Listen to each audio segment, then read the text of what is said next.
Her groom ran mid-vows. Before she could breathe, the ground shook. 600 motorcycles stormed the chapel, led by the biker who vanished from her life 10 years ago. He came with one mission: stop her from making the biggest mistake of her life. The organist hit the wrong key. Jada noticed it immediately. A sour note cutting through Pachelbel's canon like a bad omen. She forced a smile anyway, her hands trembling around the bouquet of white roses her mother had insisted on. 400 guests stared at her from the pews of Mount Zion Church, their faces blurred by the late afternoon sun streaming through stained glass windows. "Do you, Michael Jamal Harris?" "Take this woman." Jada's heart hammered. This was it. The moment she planned for 2 years. The moment that would transform her from Jada Washington, the girl who never quite fit in, into Mrs. Harris, respectable wife of the town's most promising young accountant. Michael's hand was sweating in hers. Eyed, his voice cracked. Jada squeezed his fingers, thinking he was just nervous. They'd rehearsed this last night over soul food. He practiced his vows while she laughed at how seriously he took everything. But Michael wasn't looking at her. He was staring at the chapel doors like a trapped animal, eyeing an exit. "Michael," Pastor Johnson prompted gently. The seconds stretched. Jada's smile felt painted on, her cheeks aching. Somewhere in the third row, her mother shifted uncomfortably. The chapel had gone so quiet. Jada could hear her own heartbeat pounding in her ears. "I can't." Michael's whisper was barely audible. Jada blinked. "What? I can't do this." Louder now. His face had gone white, his pupils dilated. "I'm sorry, Jada, I'm so sorry." He dropped her hand. Then he turned and ran. Not walked, not hesitated. Ran. His dress shoes slapped against the stone floor as he sprinted down the aisle, his jacket flapping behind him. The heavy chapel doors crashed open. Sunlight flooded in, and Michael Jamal Harris, her groom, disappeared into it. The chapel erupted. Gasps, shouts. Jada's mother let out a sound like a wounded animal. Jada stood frozen at the altar, the bouquet slipping from her numb fingers and hitting the floor with a soft thud. This wasn't real. This was a nightmare. Any second now, she'd wake up. The ground began to shake. At first, Jada thought it was her knees giving out. But no, the wooden pews were vibrating. The stained glass windows rattled in their frames. And then came the sound, a low rumble that grew into a roar. Engines, dozens of them. No, hundreds. Pastor Johnson's face went pale. What in the name of the roar became deafening?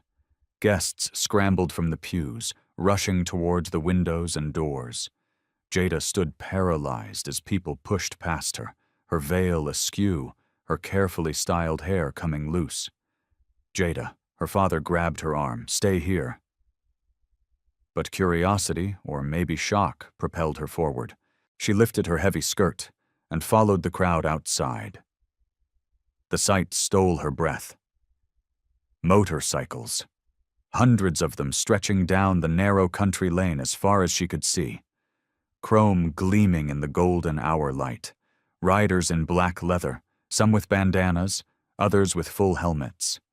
The lead bike sat directly in front of the chapel steps, its engine idling with a predatory purr. The rider removed his helmet. Jada's world tilted. Dark hair longer than she remembered. Sharp jaw covered in stubble. Eyes the color of storm clouds that found hers across the chaos and held Darius. Her voice came out strangled. Darius King, the boy who'd taught her to ride a bike when she was 7, the teenager who'd kissed her under the bleachers at 16, the man who'd vanished from her life 10 years ago without a word, without a text, without a single explanation. He swung off the bike with the same easy grace she remembered. Though everything else about him had changed. He was broader, harder, with a scar cutting through his left eyebrow and tattoos crawling up his neck. Jada, her name on his lips after 10 years of silence, hit her like a physical blow. The other bikers killed their engines one by one. The silence somehow louder than the noise had been. 600 pairs of eyes watched the abandoned bride in her white dress and the biker who'd just stormed her wedding with an army. "What?" Jada's voice failed. She tried again. "What are you doing here?" Darius's jaw tightened. "Stopping you from making the biggest mistake of your life. You have no right." Her mother appeared at her elbow, face flushed with rage. "How dare you? This is a private ceremony. I'm calling the police. Michael's been cheating on you." Darius's words cut through the air like a knife for 3 months with his assistant Aisha. The guests behind Jada erupted in fresh whispers, but Jada couldn't hear them over the ringing in her ears. "You're lying, I'm not." Darius took a step forward. Darius took a step. His crew stayed back watching a wall of leather and steel. He told his college buddy Jamal last week he was getting cold feet. Wanted to call it off but was too scared of embarrassing you. Jamal told my cousin word got around. Jada's mind spun. Aisha Michael's 24-year-old assistant with the perfect teeth and law degree from Columbia. Jada had met her twice. Both times something in the woman's smile had felt off. Even if that's true, Jada's voice shook with fury. "You think crashing my wedding with your gang is the answer. You left, Darius. You disappeared for 10 years. You don't get to ride back in." "I know." His voice went rough. "I know I have no right, but I couldn't let you marry someone who doesn't deserve you." Behind him, a woman biker whistled low. "Boss, we got company." 2 police cars were turning onto the lane, lights flashing. Darius held Jada's gaze for one more heartbeat. "I'm staying at the old garage on Highway 10. If you want the truth about Michael, about any of it, you know where to find me." He turned back to his bike, movements fluid and practiced. The other riders fired up their engines in a coordinated wave of thunder. Darius waited, but he was already gone, leading his convoy down the lane like a general at the head of an army. The roar faded slowly, leaving only the wail of approaching sirens and the shocked murmurs of 400 wedding guests. Jada stood on the chapel steps in her ruined dress, watching the dust settle on the road where both her groom and her first love had disappeared. She looked down at her left hand at the engagement ring that suddenly felt like a shackle. And for the first time in 2 years, Jada Washington had absolutely no idea what came next. The police took statements for 3 hours. Jada sat in the church office, still in her wedding dress. Mascara streaked down her cheeks like war paint. Officer Washington, who'd given her a speeding ticket 3 years ago, kept asking if the bikers had threatened anyone. "No," Jada repeated for the 5th time. "They just showed up." Her father paced behind her, phone pressed to his ear, trying to manage the disaster. Her mother had locked herself in the bathroom, refusing to come out. Through the office window, Jada watched guests lingering in the parking lot, phones out, recording videos for social media. By tomorrow, she'd be viral. The abandoned bride, the wedding crashers. She could already see the headlines. "Miss Washington, Officer Washington closes notebook. We can't arrest anyone if no crime was committed. The bikers didn't trespass on private property. The road's public. They didn't threaten anyone. And as for Mr. Harris..." He cleared his throat uncomfortably. "Running out on your own. Wedding isn't illegal." Jada laughed. The sound came out strangled and slightly unhinged. Her phone buzzed for the 100th time. Text after text. Call after call. She'd stopped checking an hour ago, but one name kept appearing on the screen. Michael. Finally, she answered. "Jada, thank God." His voice was thick, like he'd been crying. "I'm so sorry. I'm so fucking sorry." I panicked. "The pressure, the expectations, everyone watching. Were you sleeping with Aisha?" Silence. "Michael, answer me." It was one time his voice cracked. 2 months ago at the office party, I was drunk. She was there and it just happened. It meant nothing. Jada hung up. She stared at the phone in her hand at the screensaver photo of them in front of the Statue of Liberty last spring. He'd proposed at the top. She'd said yes before he'd even finished asking, swept up in the romance of it all. Had he been thinking about Aisha even then? Jada, sweetheart. Her father crouched in front of her, his face lined with worry. We need to get you out of here. The reporters are starting to arrive. Reporters. Someone posted video of those bikers. It's spreading fast. He rubbed his temples. Your mother and I think it's best if you go to your grandmother's farmhouse for a few days. Let things cool down. The farmhouse, 3 hours north, surrounded by nothing but fields and forest. Jada's grandmother had left it to her when she died 2 years ago, but Jada hadn't visited since the funeral. I don't want to hide. You're not hiding. You're recovering. Her father's voice was firm. The town's already talking, Jada, about Michael, about those bikers, about everything. You need space. Space. What she really needed was answers. But her father's expression told her arguing was pointless. Fine, she whispered. I'll go. 4 days later, Jada sat on the farmhouse porch in sweatpants and one of her grandmother's old flannel shirts, watching the sunset paint the fields gold. Her phone had finally stopped buzzing. Michael had left 15 voicemails before apparently giving up. Her mother called twice a day to ask if she was eating. Her best friend Tiana had driven up yesterday with wine and ice cream, which helped more than Jada wanted to admit. But she couldn't stop thinking about Darius's face. The way he'd looked at her like the past 10 years hadn't happened, like he still knew her. You know where to find me. The sound of an engine cut through the evening quiet. Jada's heart jumped. She stood, gripping the porch railing as a single motorcycle appeared at the end of the long dirt driveway.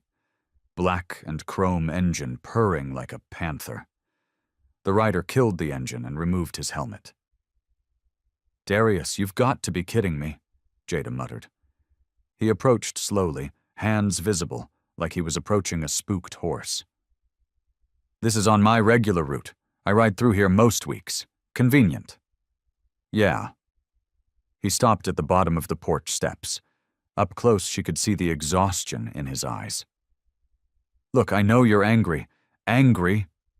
Jada's voice went sharp. You crashed my wedding, Darius, with 600 bikers. You humiliated me in front of everyone I know. And before that, you vanished for 10 years without a single word.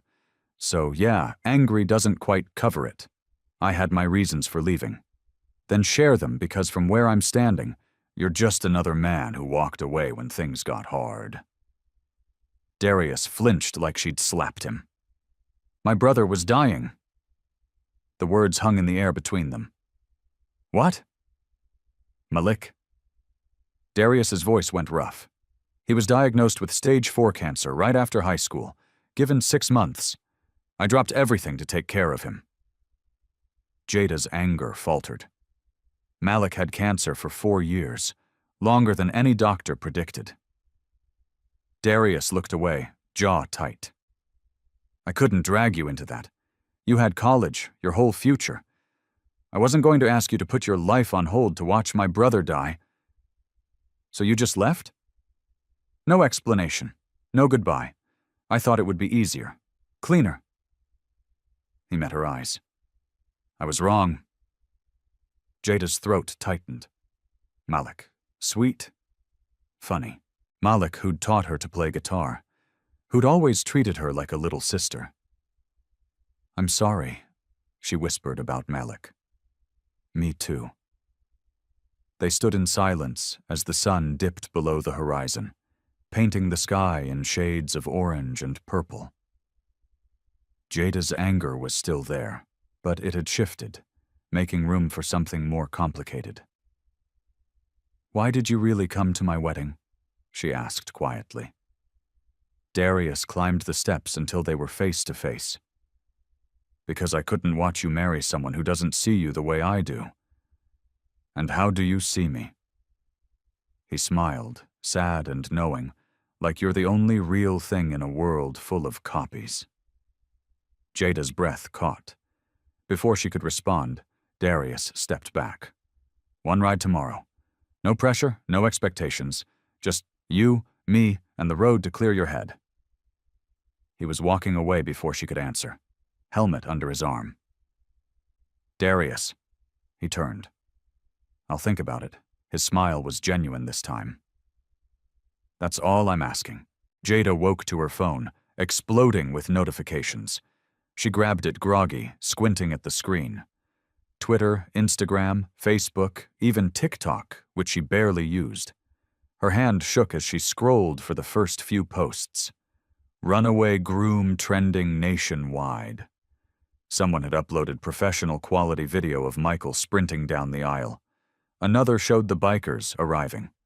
Darius removing his helmet in slow motion like a movie scene. The comments were brutal. Plot twist of the century. This bride deserves better. I need this as a Netflix series. Who's the hot biker, though? Eyes.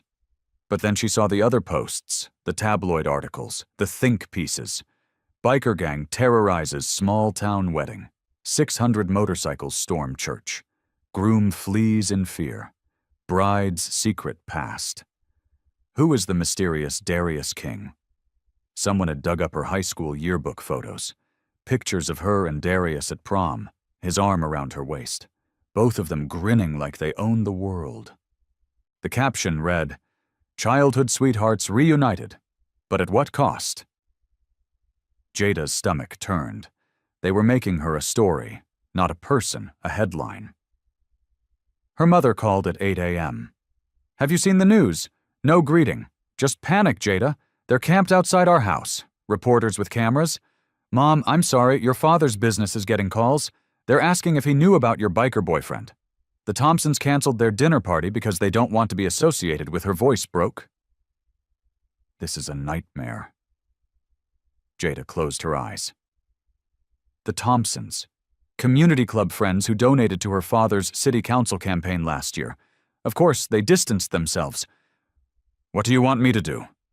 Stay away from that man. Her mother's voice turned hard. Darius King and his gang have done enough damage. If you're seen with him again, it will destroy what's left of this family's reputation. The line went dead. Jada sat on the edge of the bed, phone in hand, feeling like she was drowning. Her perfect life had imploded in 4 days. Her engagement was over. Her town had turned her into entertainment. Her family was ashamed of her, and the only person offering her an escape was the man who'd broken her heart 10 years ago. A knock on the door made her jump. She pulled on a robe and opened it to find Tiana standing there with coffee and a bag of donuts. "You look like hell," Tiana said cheerfully, pushing past her into the kitchen. "Thanks. Saw the news. All of it." Tiana poured them both coffee. "For what it's worth, I always thought Michael was boring." "This biker guy, though," she whistled low. "Jada Washington, you've been holding out on me. It's not like that." "Then what is it like?" Tiana leaned against the counter, suddenly serious. "Because from where I'm sitting, you've spent 10 years dating safe guys, nice guys, boring guys. And the second your wild card shows up, your whole carefully constructed life falls apart. That's not fair, isn't it?" Tiana took a sip of coffee. "I've known you since college, Jada. You've always played it safe. Good grades, respectable job at the community center, engagement to an accountant. You do everything right, follow every rule. And where did it get you? Abandoned at the altar." The words stung because they were true. "What am I supposed to do? Run off with Darius?" "I don't even know him anymore." "So get to know him," Tiana shrugged. "Or don't, but stop making decisions based on what other people expect. Your mom, your dad, this town, they don't get to write your story." After Tiana left, Jada stood in the shower for 25 minutes, letting the hot water wash away the tension. When she emerged, she caught her reflection in the mirror. Her hair was tangled. Dark circles shadowed her eyes. She looked tired, broken. But underneath it all, she saw something else. A spark, a question. What if? She grabbed her phone and typed before she could overthink it. Tomorrow, 11 a.m., one ride. Darius's response came in seconds. I'll be there. That evening, Jada's father called. Jada, sweetheart, we need to talk about moving forward. I'm not coming home yet, Dad. That's not, he sighed. Michael's family reached out. They want to issue a joint statement. Mutual decision to part ways. Best wishes for the future.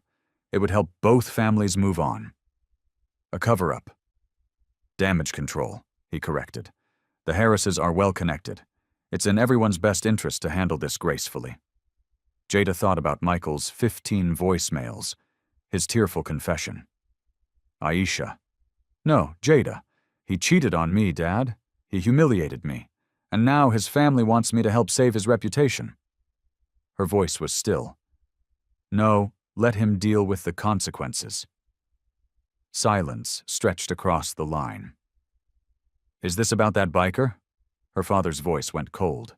Because if you're making decisions based on some high school romance, this is about me, Jada interrupted. For once in my life, this is about what I want. Now it looks good, not what people expect. Me? She hung up before he could respond.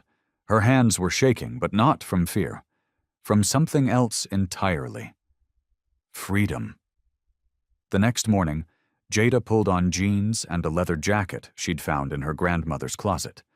She braided her hair and skipped the makeup. When she looked in the mirror, she barely recognized herself. Maybe that was the point. At exactly 11 a.m., she heard the motorcycle. Jada grabbed her grandmother's old helmet and walked outside. Darius was waiting at the end of the driveway, engine idling, looking at her like she was the sunrise. You came? He said. I came. She climbed on behind him, wrapping her arms around his waist.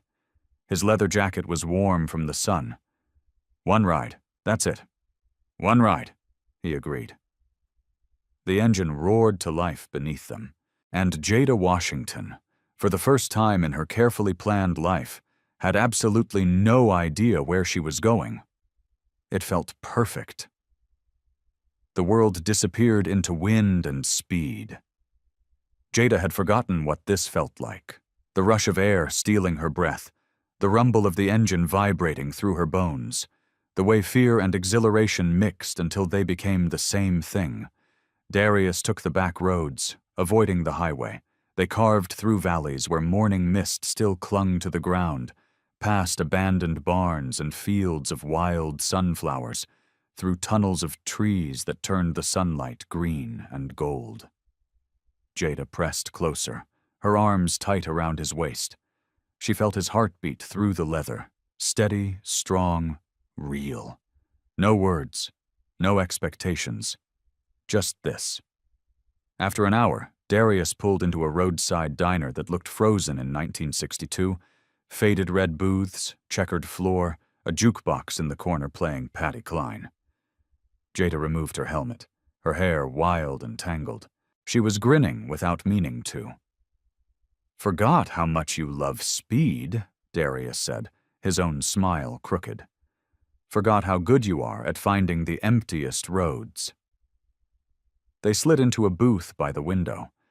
A waitress with a name tag reading Dolores appeared with coffee before they even asked. You two look like you need pie, she announced. Got pecan and cherry both, Jada said impulsively. Darius raised an eyebrow but didn't comment. When Dolores left, the silence between them felt different than it had on the bike. Heavier, full of 10 years of unsaid things. Malik talked about you, Darius said finally, stirring sugar into his coffee. Even at the end said I was an idiot for leaving the way I did. Jada's chest tightened. He was right. Yeah. Darius's jaw worked. He died thinking I'd ruined the best thing that ever happened to me. Did you? He looked up, storm-gray eyes meeting hers. Every day for 10 years I told myself I did the right thing, that you were better off without me dragging you down, that you'd moved on, found someone stable, built the life you deserve. His voice dropped. Then I heard you were marrying Michael Harris. And I realized I've been lying to myself. He leaned forward because Michael Harris is exactly who I thought you should be with. Safe, respectable, everything. I'm not, and I hated it. Jada's heart hammered. So you crash my wedding out of jealousy? No. His voice was firm. I crash your wedding because Jamal showed me texts. Michael joking about his ball and chain, Aisha sending him pictures I can't unsee, plans to call off the wedding a week before, but deciding it was too late to back out now. Darius's hands curled in a fist on the table. You deserve to know the truth before you made that mistake permanent. The pie arrived. Jada stared at it. Appetite gone. You could have just told me, she said quietly, instead of the dramatic entrance. Would you have believed me? Darius's voice was raw. Some guy you haven't seen in 10 years, showing up out of nowhere with accusations about your perfect fiancé. He was right. She would have thought he was lying, trying to sabotage her happiness out of spite. The 600 bikers was still excessive, she muttered. Darius's laugh was unexpected. Yeah, the club wanted to come. Word spreads fast in our world. They heard one of our own was being disrespected. And he shrugged. We take care of our people. I'm not one of your people. You were. His voice went soft. You still are. You always will be. The words settled between them like a challenge. Jada took a bite of pie, barely tasting it. Outside the window, a family loaded into a minivan. Normal people living normal lives. She wasn't sure she wanted normal anymore. Tell me about the club, she said. What you've been doing. Who you've become. So, he did. Talked about the years on the road after Malik died. How he'd found a brotherhood in a motorcycle club that filled the hole grief had carved in him. Mechanics work in different cities. Long rides through the desert. Sleeping under stars. We're doing a cross-country trip, he said. Leaving in 1 month, coast to coast. Something I've wanted to do since I was 17. And Jada's stomach dropped. 1 month. Yeah, he wouldn't meet her eyes. This was my last stop. Settling some things before we go, before he leaves again. The thought hit her like cold water.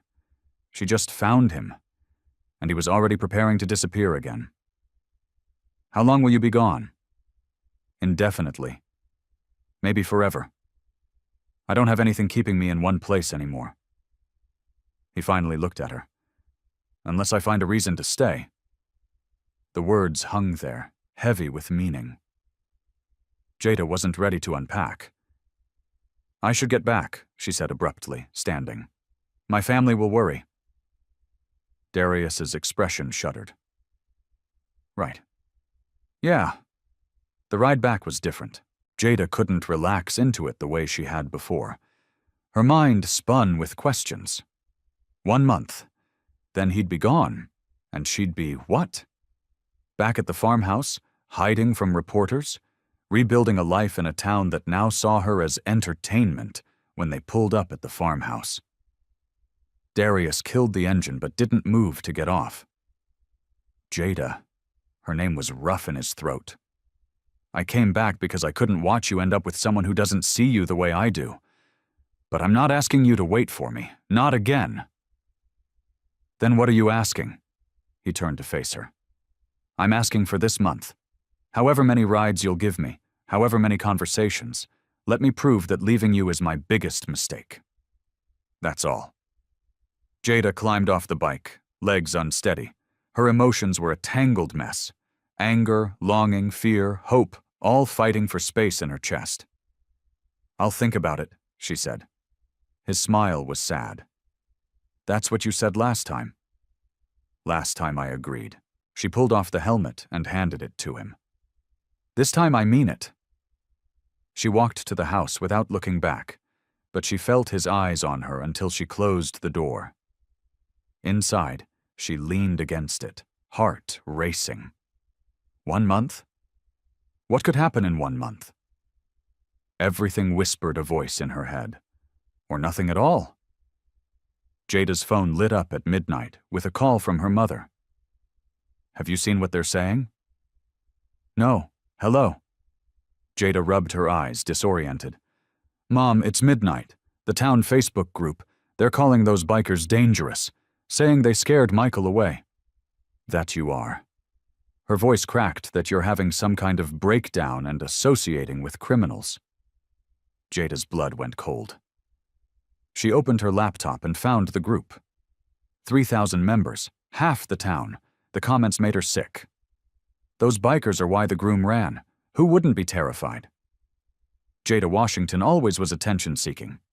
This is just her latest drama. I heard that Darius guy has a criminal record. Someone should warn her. The whole family's reputation is ruined.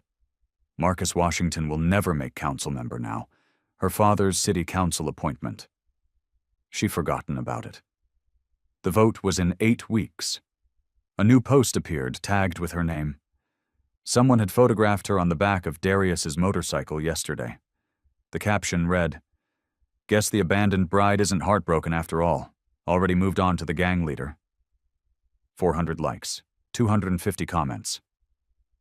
Jada slammed the laptop shut, stomach churning. Jada. Her mother's voice was small through the phone. "Are you still there?" "I'm here, please." Desperation bled through. "Stop seeing him. Just for a few weeks until this dies down. Your father's worked his entire career for this council seat. Don't let some teenage romance destroy. I have to go." Jada hung up before her mother could finish.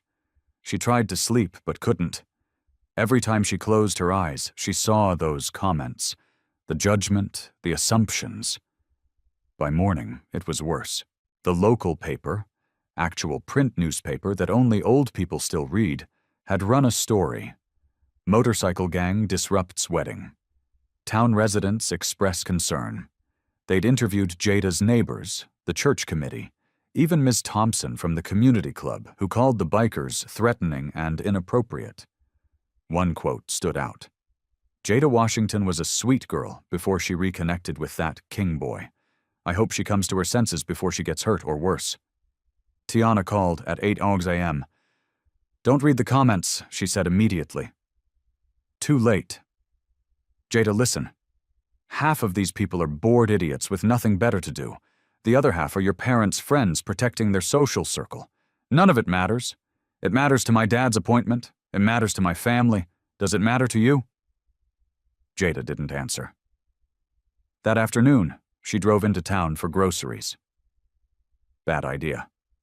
The stairs started in the parking lot. Ms. Patel from the community center where Jada worked looked right through her.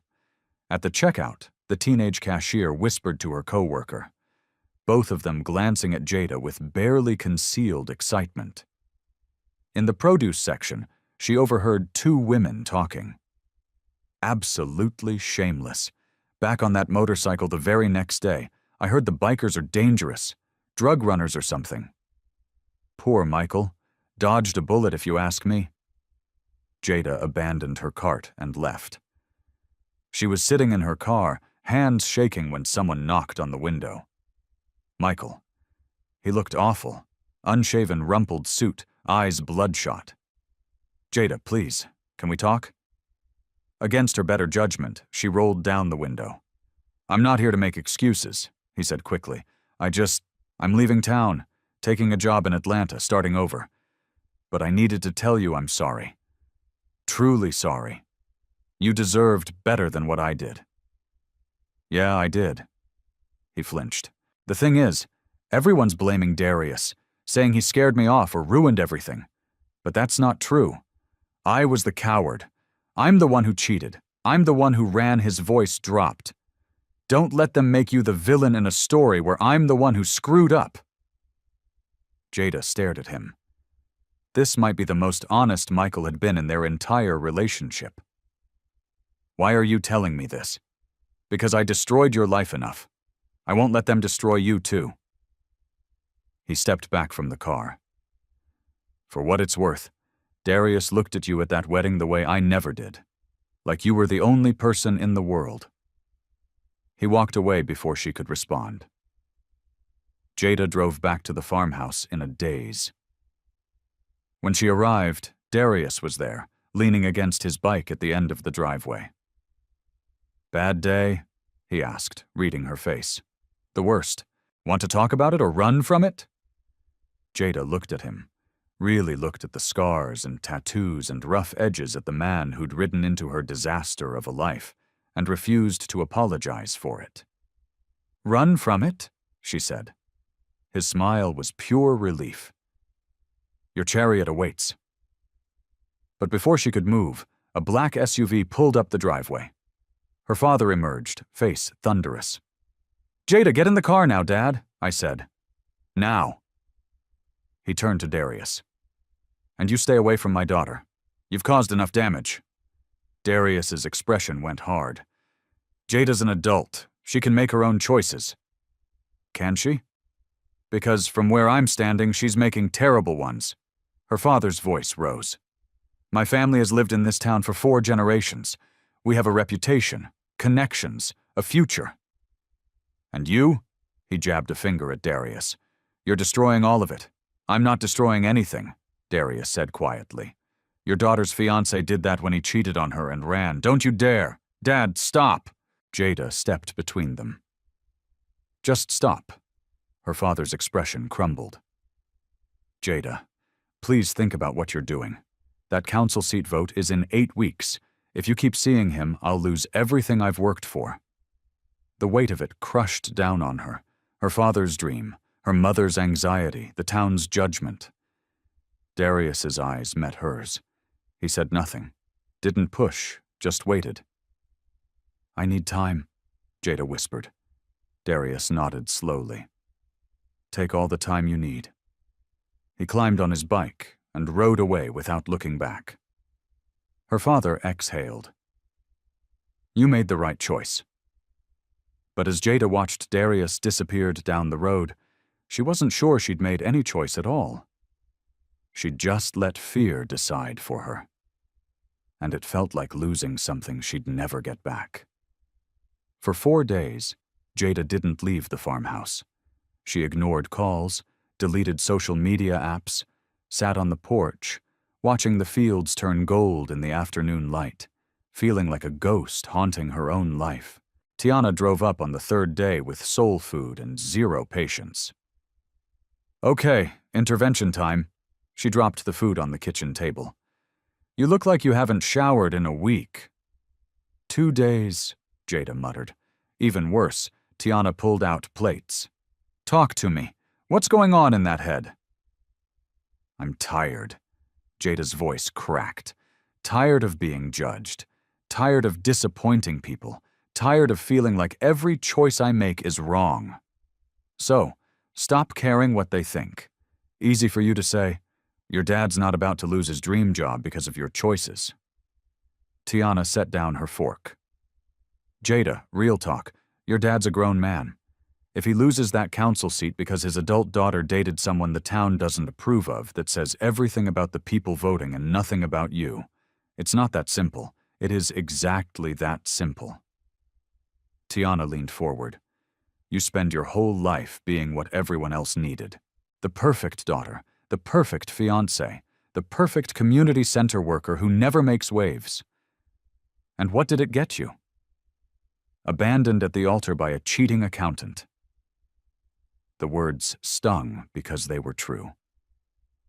"Darius is leaving in less than a month," Jada whispered. Even if he's still going." "Then you have 2 choices." Tiana's voice softened. "Let him leave and spend the rest of your life wondering what if, or take the leap and see where it goes." After Tiana left, Jada stood in the shower for 30 minutes. She looked at herself in the mirror. Really looked. The woman staring back was tired, scared, lost. But underneath it all, still fighting to breathe, was the girl who'd once ridden motorcycles with her hair flying free. The girl who'd laughed at danger. The girl who'd loved without fear. She grabbed her keys. The garage on Highway 10 was exactly as she remembered. Concrete floors, the smell of oil and metal, motorcycles in various states of repair lined the walls. Darius was bent over an engine, forearms smudged with grease. He looked up when the door opened, surprise flickering across his face. "Jada, one last ride," she said before she could lose her nerve. "Before you go, one last ride." He straightened slowly. "Your dad? I don't care." The words felt like jumping off a cliff. "I'm done making decisions based on what other people want. Tonight, I want this. I want you. I want to feel something other than trapped." Darius's jaw tightened. "It's dark. The roads are dangerous at night." "Good." Jada met his eyes. "I want dangerous." Something shifted in his expression. He grabbed his jacket and a helmet, then paused. "You sure about this?" "No, but I'm doing it anyway." They rode into the night. No destination, no plan, just the highway stretching endlessly ahead, illuminated by the motorcycle's single headlight. The world narrowed to wind and speed and the solid warmth of Darius's body in front of her. They rode for hours through sleeping towns and empty stretches of farmland, past truck stops glowing like oases in the darkness under bridges where their engine echoed back at them. Finally, Darius pulled off onto a dirt road that led to an overlook. Below them, the valley spread out like a sea of lights. He killed the engine. The silence was deafening. Jada climbed off, legs shaky. The night air was cool, but she felt feverish. Everything inside her was breaking open and she couldn't stop it. "I'm terrified," she said to the darkness. "Michael left me at the altar. My family's ashamed of me. My entire town thinks I'm having a breakdown." "And you?" Her voice broke. "You're leaving in 1 month, and I don't know if I can survive being left again." Darius stepped closer. "Jada, let me finish." She turned to face him. 10 years ago, you left without saying goodbye. You broke my heart. And I spent years trying to be someone who couldn't be broken again. Someone careful, someone safe, and it was all a lie. Tears streamed down her cheeks now, hot and unstoppable. "The truth is, I never stopped loving you. Not really. Michael was safe, easy, expected. But he was never you." She laughed bitterly. "And now you're back, and you're leaving again, and I don't know what to do with that." Darius closed the distance between them. His hands cupped her face, thumbs brushing away her tears. "Leaving you was my biggest regret," he said roughly. "Every day for 10 years I thought about you. Wonder if you were happy, if you'd found someone who deserved you. And when I heard you were getting married, I told myself to let you go. But you didn't." "No," his forehead touched hers. "Because I'm selfish. Because even after everything, I couldn't stand the thought of you marrying someone else. Because I love you, Jada. I never stopped. Not for a single goddamn day." Her breath caught. "I'm leaving in 1 month," he continued, voice raw. "That's true. But I'm not asking you to wait for me. I'm asking you to come with me." Jada's world tilted. "What?" "Come with me. Coast to coast. No timeline, no pressure, just you and me and the road." His eyes were fierce. "I know it's crazy. I know it's fast, but we've wasted 10 years already. I'm not wasting another day. My family will survive without you micromanaging their feelings. My job is at a community center that just gave you unpaid leave because they're embarrassed by the publicity. The town doesn't deserve you."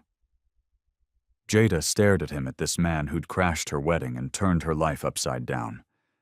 Who was offering her freedom with one hand while holding his heart in the other? "I'm scared," she whispered. "Me too," he smiled. "Say yes anyway."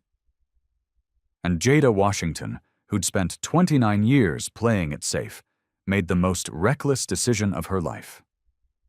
Yes. Jada woke the next morning with Darius's jacket draped over her like a blanket. They'd stayed at the Overlook until dawn, talking about everything and nothing. Route plans, favorite songs, the future that suddenly felt possible instead of terrifying.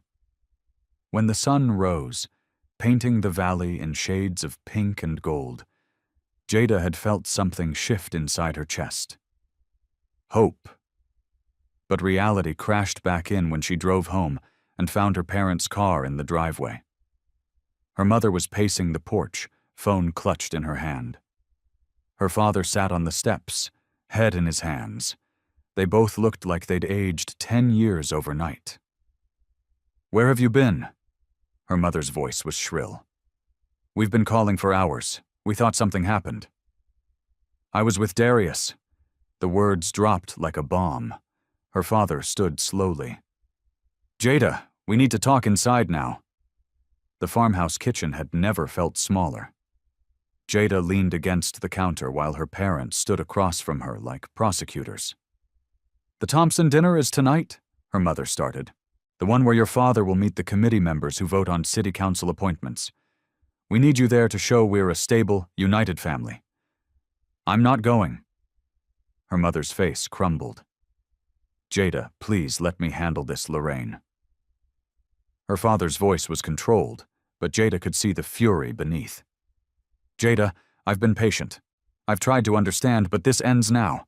That biker is leaving town, and you need to accept that. I know he's leaving." Jada took a breath. "I'm going with him." Silence. Then her mother laughed. A high, hysterical sound. "Don't be ridiculous. You have a life here, a job, a home. You can't just, I can't." Jada's voice was steady. "Already quit the community center. I'm putting the farmhouse up for rent, and in 1 month I'm leaving." Her father's face went purple over my dead body. "Dad, no." He slammed his hand on the counter. "I will not watch you throw your life away on some fantasy. That man disappeared for 10 years. He'll do it again. And when he does, when you're stranded, God knows where with nothing. Don't come crying to us." "Marcus," her mother warned. "She needs to hear this." Her father turned back to Jada. "You think this is romance? It's not. It's a late 20s crisis. You're running from embarrassment, from Michael, from responsibility. But running doesn't solve anything. I'm not running." Jada's voice rose to match his. "I am choosing. For the first time in my life, I'm choosing what I want instead of what everyone expects." "And what about what we want?" Her mother's voice broke. "What about your father's career? What about this family's reputation? What about my happiness?" Jada shot back. "When does that matter?" "Happiness is a luxury, Jada." Her father's voice went cold. "Adults make sacrifices. They honor commitments. They don't abandon their families on a whim. The way you're about to abandon me." The words hung in the air like poison. Her father's face hardened. "If you leave with that man, don't expect us to be here when you get back." "If you get back, Marcus," her mother gasped. "I mean it." He looked at Jada like she was a stranger. "You make this choice. You make it knowing the consequences. No safety net, no family support, nothing." Jada felt something crack inside her chest. This was it. The moment where she chose between the life she'd always known and the one she dreamed of. "Then I guess I'm choosing nothing," she whispered. Her mother started crying. Her father turned and walked out without another word. The screen door slammed behind him like a gunshot. Jada stood in the kitchen, shaking as her mother sobbed. "Mom, how could you?" Her mother's voice was raw. "How could you do this to us? I'm not doing anything to you. I'm just living my life." "No." Her mother wiped her eyes. "You're being selfish. You're choosing some man over your own family. I'm choosing myself." Jada corrected quietly. "There's a difference." Her mother looked at her like she didn't recognize her. Then she followed Jada's father out to the car. Jada watched them drive away, taillights disappearing down the long driveway. Then she sat on the kitchen floor and cried until she had nothing left. Tiana found her there an hour later. "Heard your parents left in a rage," Tiana said, sliding down to sit beside her. "Want to talk about it?" "I told them I'm leaving with Darius," Dad said. "If I go, I'm not welcome back." "Jesus," Tiana pulled her into a hug. "Jada, I'm sorry. Don't be." Jada's voice was muffled against Tiana's shoulder. "You were right. I can't live my life for them anymore. Even if it cost me everything, it won't cost you everything. You've got me and you've got yourself. That's more than enough." That evening, Jada drove to Darius's garage. The sun was setting, casting long shadows across the concrete floor. Darius took one look at her face and pulled her into his arms. "Tell me," he said quietly. So she did. Told him about her father's ultimatum, her mother's tears, the way her family had looked at her like she was someone they didn't know. "We don't have to do this," Darius said when she finished. "I can go alone. You can stay." "No." Jada pulled back to look at him. "I'm done staying. I'm done making myself small to fit into other people's lives." She took his hand. "I want this. I want you. I want a road. And if that means losing everything else, then that's the price." Darius's eyes were suspiciously bright. "You're sure? I've never been more sure of anything." He kissed her then, soft and desperate and full of promise. When they broke apart, he was smiling. "1 month," he said. "Then we ride." 1 month. Jada agreed. She looked around the garage at the motorcycles, at the maps pinned to the wall, at the beginning of something wild and uncertain and completely hers. For the first time since Michael had run down that aisle, Jada felt like she could breathe. She was terrified, heartbroken, free, and she couldn't wait to see what happened next. The month passed in a blur of preparation and goodbyes. Jada sold her furniture, donated her books, packed her life into 2 duffel bags. The farmhouse went up for rent within days. A young couple from the city looking for a quiet escape. She signed the papers without hesitation. Tiana helped her shop for road gear, leather jacket, sturdy boots, gloves that actually fit. They spent the last evening together drinking wine on the farmhouse porch, watching the sunset. "You're really doing this," Tiana said. "Not quite a question. I'm really doing this. Call me, text me, send postcards from weird roadside attractions." Tiana's voice cracked. "Don't disappear on me. Never." Jada squeezed her hand. "You're the sister I chose. That doesn't change because I'm on a different road." They cried and laughed and made promises to visit. When Tiana left, Jada felt the loss like a physical ache, but underneath it was something stronger.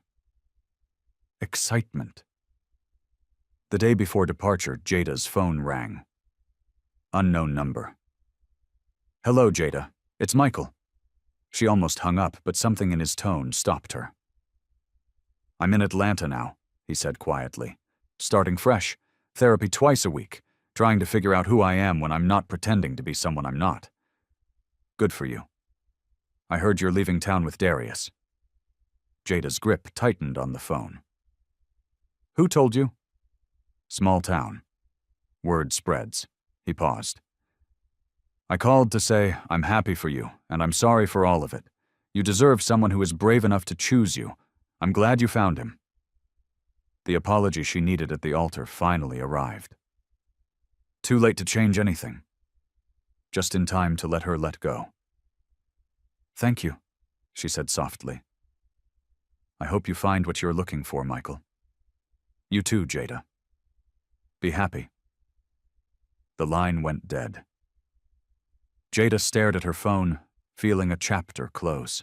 No anger left, no bitterness, just a quiet understanding that some people come into your life to teach you what you don't want. Michael taught her she was done settling. Departure day arrived with clear skies and cool morning air. The convoy gathered in the town square at dawn. 60 bikes instead of 600. The core crew making the full cross-country journey. They look like something out of a movie. Leather and chrome and freedom distilled into mechanical form. Jada stood at the edge of the square in her new jacket, helmet under her arm, heart hammering against her ribs. A crowd had gathered, not the whole town, but enough. Some curious, some disapproving, some actually smiling. Ms. Patel from the community center approached, surprising Jada completely. "I'm sorry," she said quietly, "for judging you, for not standing up for you." When others talked, she pressed something into Jada's hand. A book on the road by Jack Kerouac. "For your journey, come back and tell me about it someday." Jada's throat tightened. "Thank you." More people approached. The mailman who delivered to the farmhouse for years, the woman who owned a coffee shop, even Pastor Johnson, who pressed a blessing in her palm and told her, "God loves brave hearts." But her parents didn't come. Jada scanned the crowd one last time, hoping despite herself. Nothing. Darius appeared at her elbow, reading her face. "You okay?" "I will be." He kissed her temple. "You ready?" Jada looked at the road stretching out before them, at the bikes ready to roar to life, at the uncertain, terrifying, beautiful future waiting. "One question," she said. "Where are we actually going?" Darius grinned.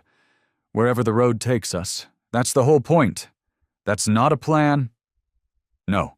His eyes were bright. "It's better." Jada laughed, surprised by the sound, by the lightness in her chest. "You're insane, and you're coming anyway." "Yeah." She looked up at him. "This man who'd crashed her wedding and changed everything." "I am." A motorcycle pulled up beside them. A woman with silver hair and more tattoos than skin waved. "You riding with your man, or you on your own bike?" Jada blinked. "My own club rule. Everyone rides their own iron eventually. But you can start as a passenger. Learn as you go." The woman grinned. "I'm Raven, by the way. Road captain. I'll teach you everything." Something fierce and wild bloomed in Jada's chest. Her own bike, her own freedom. Not just following Darius's journey, but creating her own. "I'll learn," Jada said. Raven's grin widened. "That's what I like to hear." The engine started in sequence, a rolling thunder that shook the ground. Jada climbed onto the bike behind Darius, arms around his waist. And for the first time since Michael had run, she felt whole. Not because of Darius, because of herself, because she'd chosen this. The uncertainty, the adventure, the terrifying possibility of building something real. Darius turned his head slightly. "Last chance to change your mind?" Jada looked back at the town, at the chapel where she'd almost married the wrong man, at the life she'd carefully constructed that had turned out to be a cage. Then she looked forward at the open road, at the horizon, promising things she couldn't even imagine yet. "I'm done standing still," she said. Darius's laugh was pure joy. "Then hold on tight." The convoy rolled out, 60 bikes moving as one, past the chapel, past the community center, past all the places where Jada had been small and scared and acceptable. People watched from the sidewalks. Some waved, some frowned. Jada didn't care anymore. She pressed her face against Darius's back, feeling the rumble of the engine through her entire body, and smiled so wide her face hurt. The abandoned bride was gone. In her place was a woman choosing her own road.